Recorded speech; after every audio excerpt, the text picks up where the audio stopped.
So hello friends, demand आ रही थी आप लोगों की कि आपको कोई एक बेस्ट ऑयल के बारे में बताना है। फूड ऑयल जो हम खाते हैं उसके बारे में एक छोटी सी डिटेल मैं आपको दे रहा हूँ। ये बहुत इन्फॉर्मेटिव वीडियो होने वाला है, तो अपने जो भी रिलेटिव्स जिनका आप चाहते हैं कि हेल्थ सुधरे उनके लिए इस वीडियो को जरूर आप शेयर करने की कोशिश करना। लेकिन पहले जरूरी है कि आप खुद समझ लें।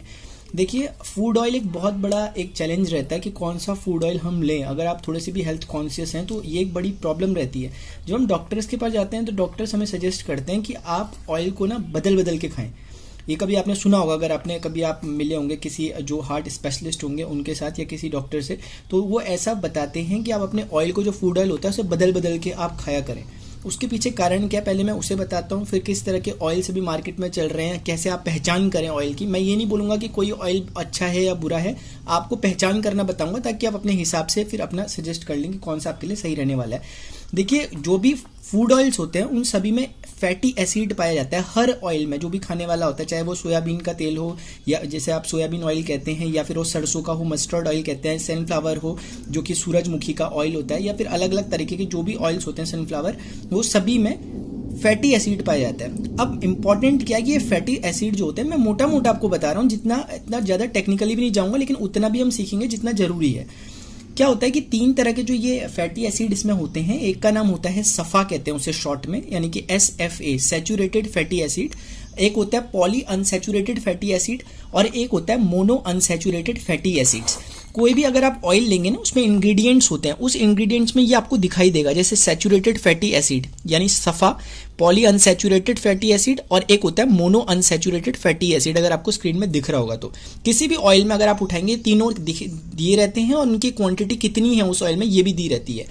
वर्ल्ड हेल्थ ऑर्गेनाइजेशन जो एक है, मतलब जो हेल्थ के मामलों को देखता है पूरे ग्लोबल लेवल पे, उसने कुछ पैरामीटर सेट किए हैं कि अब एक आम इंसान कैसे पता करे कि कौन सा तेल है। वो उतनी टेक्निकलिटी में नहीं जाना चाहता, तो उसके लिए उन्होंने डिसाइड किया कि आपके पास सफ़ा, पूफा, मूफा का रेशियो अगर इतना इतना इतना है, जो कि उन्होंने दिया है, आपको स्क्रीन में शो भी हो रहा होगा। अगर वो 24, 34 और 42 यानी इस रेशियो में अगर वो पाया जा रहा है तो वो ऑयल बेस्ट है। अब वो किस चीज़ का ऑयल है ये मैटर नहीं करता, लेकिन अगर उसमें सफ़ा, पूफा, मूफा इस रेशियो में पाए जा रहे हैं तो वो अच्छा ऑयल है। अब आपके मन में एक सवाल आएगा कि ये करते क्या है। तो सफ़ा, पूफा, मूफा का जो मेन वर्किंग है वो बैड कोलेस्ट्रॉल को कम करना और गुड कोलेस्ट्रॉल को बढ़ाना, इसका मेन काम है। क्योंकि तेल से देखिए मेन प्रॉब्लम क्या आती है ना, कि असल में अगर मैं आपको थोड़ा सा बताऊं तो जैसे कोलेस्ट्रॉल की प्रॉब्लम कभी आपने अगर सुना होगा किसी को होती है, तो कोलेस्ट्रॉल में होता क्या है, उसमें कहीं ना कहीं जो आर्टरीज होती हैं, जो धमनियाँ होती हैं शरीर की, उनमें ना फैट जमा होने लग जाता है। फैट जमा होने लग जाता है। दूसरा आपने सुना होगा कि हमारा जो हार्ट रहता है, जो हृदय है, हमारा जो दिल है, वो पूरे ब्लड को पंप करता रहता है, पूरे शरीर में पहुंचाने का काम उसी का है।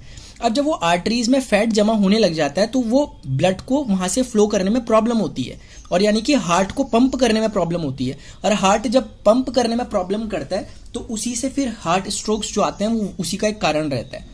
तो कोलेस्ट्रॉल जब किसी का बढ़ता है तो फिर बीपी की प्रॉब्लम भी होने लग जाती है, फिर धीरे धीरे हार्ट्स की प्रॉब्लम भी कहीं ना कहीं इसी से आती है।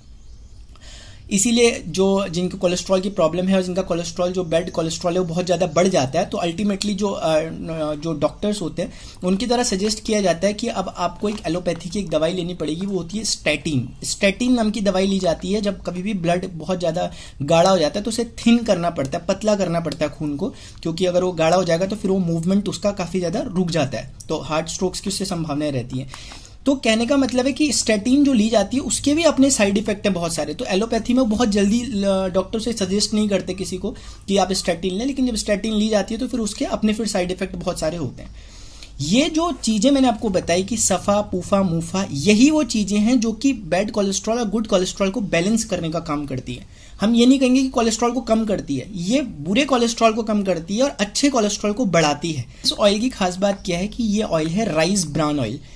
अभी कुछ टाइम पहले तक, तो 2-3 साल पहले तक ज़्यादा अवेयरनेस नहीं थी, लेकिन कोविड आने के बाद लोगों में काफ़ी अवेयरनेस हुई। अब लोगों ने इसका नाम भी समझ में आ गया लोगों को कि हाँ ऐसा ऑयल है बाजार में।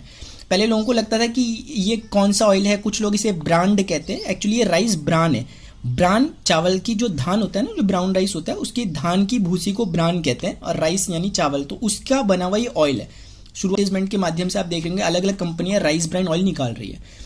अब एक आखिरी सवाल आता है कि राइस ब्रान ऑयल ठीक है, देखिए ग्राउंडनट ऑयल जो मूंगफली का तेल होता है वो भी, जो मैंने आपको अभी रेशियो बताया, उनको फॉलो करता है, ठीक है ना। तो 2 तेल फिलहाल ऐसे हैं मार्केट में जो कि अच्छे माने जा सकते हैं, एक राइस ब्रान ऑयल चावल की भूसी का, और एक ग्राउंडनट ऑयल यानी कि जो मूंगफली का तेल होता है। तो एक बात तो समझ में आ गई कि हमें सबसे पहले क्या देखना है, रेशियो चेक करना है, बस एक काम। अब क्या होता है कि मार्केट में अलग अलग कंपनियां राइस ब्रान दे रही हैं। अब हम ये कैसे पता करें कि कौन सा राइस ब्रान अच्छा है, कौन सा अच्छा नहीं है? तो राइस ब्रान की एक बहुत ही ब्यूटीफुल सी एक प्रॉपर्टी होती है कि राइस ब्रान ही एक ऐसा एकमात्र तेल है, एकमात्र ऐसी चीज है जिसमें ओराइजनॉल पाया जाता है। राइस ब्रान में ही पाया जाता है। राइस ब्रान ही, चावल की भूसी में एक ओराइजनॉल मिलता है। ओराइजनॉल के अपने बहुत फायदे हैं, वो मैं कभी और डिस्कस करूंगा, लेकिन मोटा मोटा इसे ऐसे समझें कि ये ओराइजनॉल एक तरह का एंटीऑक्सीडेंट होता है, और कहीं ना कहीं ये एक तरह की, आप इसे नेचुरल हर्ब समझ सकते हो, यानी अपने लिए एक औषधि समझ सकते हो, नेचुरल, जो डाली नहीं जाती है, नेचुरली मिलती है। अभी मैं ज़्यादा ओराइजनॉल के बारे में डिस्कस नहीं करूंगा। तो सबसे बेस्ट पहचान क्या होती है कि कोई भी राइस ब्रान ऑयल अगर आप लें तो उसमें देखें कि ओराइजनॉल कंटेंट कितना है। तो जब आप ढूंढेंगे तो कहीं आपको मिलेगा, तो उसका पूरा नाम वैसे गामा ओराइजनॉल होता है, शॉर्ट में ओराइजनॉल बोलते हैं। तो ये देखिए, जैसे इसमें अगर आपको दिख रहा होगा तो ये है 1400 मिलीग्राम पर 100 ग्राम में बात की जा रही है यहाँ पर, तो 1400 मिलीग्राम। तो क्योंकि ये लगभग 910 ग्राम है तो आप समझ सकते हैं कि 14,000 मिलीग्राम के करीब ये है। तो इस तरीके से जिसमें ये कंटेंट जितना ज़्यादा होगा ओराइजनॉल का, वो तेल की कीमत ऑटोमेटिकली बढ़ जाएगी, और असलियत में कीमती तेल वही है। तो मार्केट में भी अगर आप राइस ब्रान देखने जाएं तो आप क्या देखेंगे, उसमें ओराइजनॉल कंटेंट कितना है। अमूमन जो मार्केट में मिलता है उसमें लगभग 1000 मिलीग्राम होता है। तो आप ये मत सोचें कि 1000 मिलीग्राम है, ये 1400 है, तो सिर्फ 400 का फर्क है। 400 का फर्क नहीं है, ज़्यादा फर्क है, क्योंकि ये तो पर 100 ग्राम में है ना, पर 100 ग्राम में 400 का फर्क है। लेकिन आप तो 900 ग्राम ले रहे हो, तो आप समझ सकते हैं कि कितना फर्क हो जाने वाला है।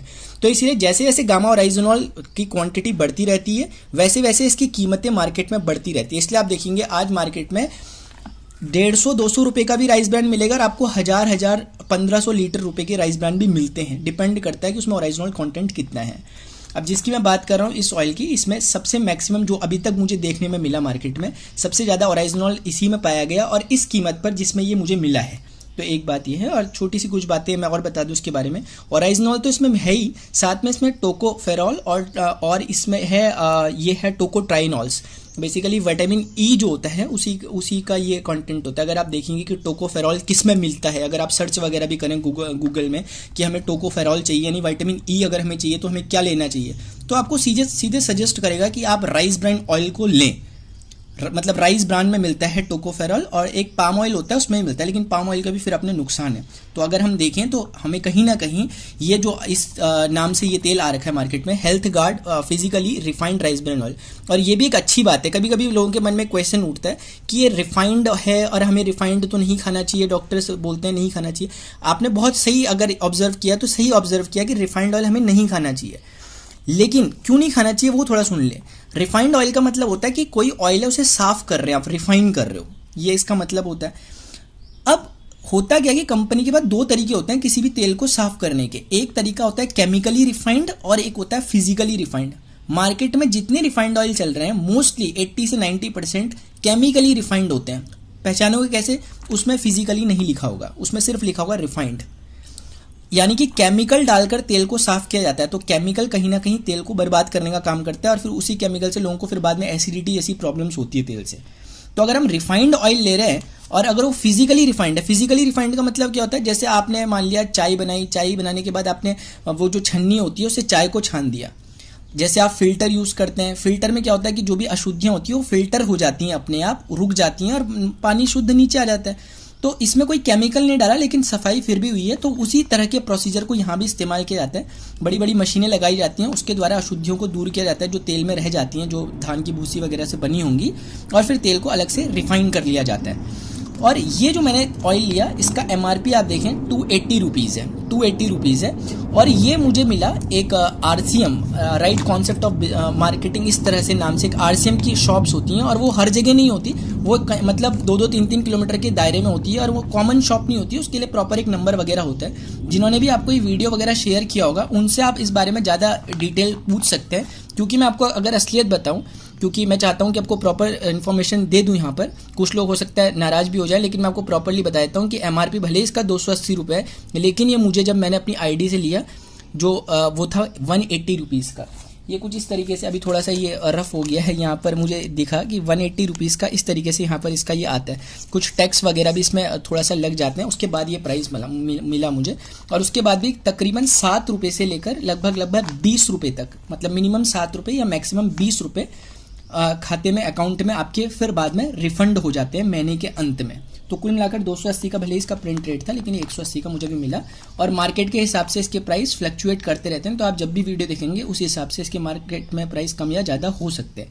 तो ये डिटेल थी, मुझे लगा कि ज़रूर बताना चाहिए, क्योंकि मुझे भी इसके बारे में जब जानकारी मिली, और अभी से नहीं, हम लगभग करीब 15 सालों से इस ऑयल को यूज़ कर रहे हैं और इसके बहुत अच्छे इफेक्ट हमें देखने को मिले, इसलिए कोशिश की मैंने कि और लोगों को ही बता दूं। वैसे तो बताते ही थे, लेकिन आज सोचा कि वीडियो के माध्यम से, ताकि एक ज़्यादा जनता को पता चल सके इसके बारे में और खुद आप अपना डिसीजन ले सकें।